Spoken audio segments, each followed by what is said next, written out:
ఈరోజు మా తల్లి కాలమ్మ గారి ఉయ్యాల తొట్టి ప్రారంభిస్తున్నాము. ఎందుకంటే కన్న తల్లి అంటే గురు బ్రహ్మ గురు విష్ణు గురుదేవ మహేశ్వర గురు సాక్షాత్ పరబ్రహ్మ తస్మై శ్రీ గురువే నమః అనే సూక్తి ప్రకారంగా ఫస్ట్ దేవుడు తల్లి, రెండో దేవుడు తండ్రి, మూడో దేవుడు గురువు, నాలుగో దేవుడు అనమాట. కాబట్టి మరి తల్లిదండ్రుల మీద దయలేని పుత్రుడు పుట్టనేమి వాడు గిట్టనేలా పుట్టలో శివుడు పుట్టవా గిట్టవా విశ్వదాభిరామ వినిరేమని ఆనాడు వివేకమారెడ్డి చెప్పినాడు. తల్లిదండ్రుల మీద ప్రేమ ఉండి తర్వాత వాళ్ళని వాళ్ళు నవమాసాలు మోసి తర్వాత వాళ్ళు పాలించి పెంచి మనం ఏమన్నా బాధలు వచ్చినా బేదులు పెట్టుకున్నా రకరకాల వ్యాధులు వచ్చినా వాళ్ళు మనల్ని పెంచి పెద్ద చేసి ఉంటారు. కాబట్టి తర్వాత ఇంకొకటి ఏముందంటే వాళ్ళు మనం ఎత్తుకున్నప్పుడు కూడా వాళ్ళపైన మనము దొడ్డి కూర్చుని ఉంటాం, తర్వాత ఒంటికి కూడా పోసి ఉంటాం, తర్వాత వాళ్ళు బోర్ చేసేటప్పుడు కూడా లెట్రిన్ బాత్రూమ్ కూర్చుని ఉంటాం మనం పిల్లలప్పుడు. కాబట్టి అవన్నీ బలాయించి పెద్ద చేసిన వాళ్ళే తల్లి తండ్రి. కాబట్టి ఆస్తి ముక్కోటి దేవతల కన్నా తల్లిదండ్రి పూజే ముఖ్యమని ఆనాడు వీరబ్రహ్మేశ్వర కాలజ్ఞులు చెప్పి ఉన్నాడు. కాబట్టి ఈరోజు మా తల్లిగారి పూజ ఈ తొట్టిని ప్రారంభించినాము. మా వీరబ్రహ్మేంద్ర స్వామి అనుగ్రహం చేత ఇక్కడ చక్కగా ఇక్కడ वीडियो काटता नहीं है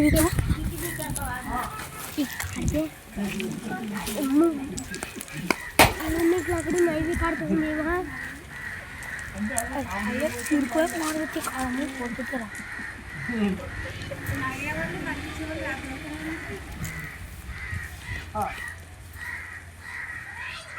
కాబట్టి ఈరోజు మా తల్లి గారికి సేవ చేస్తున్నాము. తల్లి సేవ మించింది ఇంకా ఏమీ లేదు. కోర్టు ఆస్తులు ఉన్నా కానీ తల్లి సేవ దొరకదు. తర్వాత ఒక భార్య పోయినా కానీ 10 మంది భార్యలు చేసుకునే హక్కు ఉంది. కానీ తల్లి పోతే మనం తల్లిని తెచ్చుకోలేము. ఒకసారి తల్లి పోయిన తల్లి మనం తెచ్చుకోలేము కదా. ఒకటే తల్లి మాత్రం ఒకటే, తండ్రి ఒకడు. కాబట్టి తల్లిని మనం ఇంకోపాటు తెచ్చుకోలేము. కాబట్టి ఆనాడు చెప్పినాడు వీరబ్రహ్మేంద్ర స్వామి ఆజ్ఞ ప్రకారంగా తల్లి సేవ తండ్రి సేవ మెయిన్ అన్నాడు.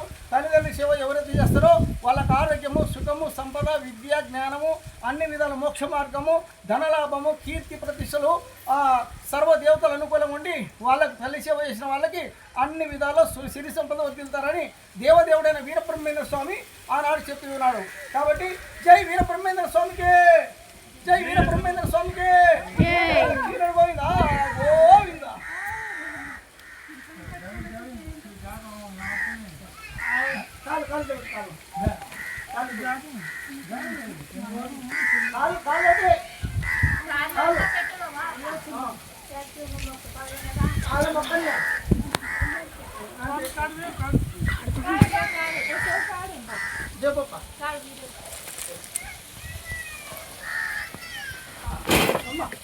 నువ్వు అట్లే ఉండు ఎరగడాకో దగ్గర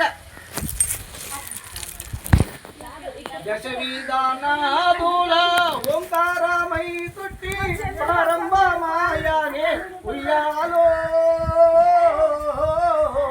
పరబ్రహ్మ మను జ్యోతి తొట్టి లోపల తాను సువర్ణదే ఉయ్యాలు